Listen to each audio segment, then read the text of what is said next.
બહુ મોડું અંદરથી નથી કર્યું, અમે થાકી ગયા છે અને આમાં હજી ઘરે નાસ્તા નથી કર્યા. બોટાદ હળદર જે ખેડૂતોની જે આખી લડાઈ હતી એ લડાઈને તોડી પાડવા માટે, ખેડૂતોના મનોબળને તોડી પાડવા માટે અને અમારી સાથે જે નિર્દોષ ખેડૂતો હતા એમને જેલ ભેગા કરવા માટે ભાજપે એક ષડયંત્ર કર્યું અને ષડયંત્રના ભાગરૂપે અમે તમામ લોકો 108 દિવસની જેલ યાત્રા કરીને આજે જેલમાંથી છૂટા પડ્યા.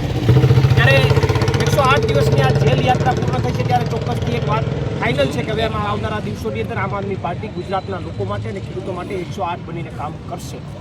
અને વાત રહી બીજી કે 108 દિવસ પૂરા થયા અને આજે આ 109મો દિવસ છે. અમારી ઉપર કલમ લાગી હતી 109, 307ના નવા પેલા પ્રમાણે 109, એટલે કુદરતે અનાયાસે એવું થયું છે કે 109ની કલમ લાગીને 109મા દિવસે અમે બહાર છીએ.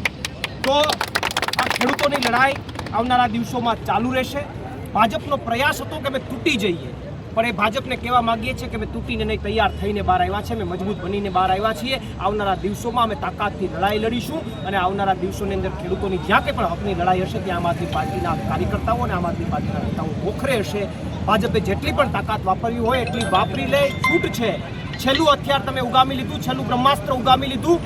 જેલ ભેગા અમને કરી દીધા. એ જેલથી અમે ડર્યા નથી, જેલથી અમે ભાગ્યા નથી. એટલે આવનારા ચાલુ રહેશે. પ્રવીણ રામ, પ્રદેશ ફ્રન્ટલ અધ્યક્ષ, આમ આદમી પાર્ટી. જય જવાન, જય કિસાન, જય જવાન, જય કિસાન.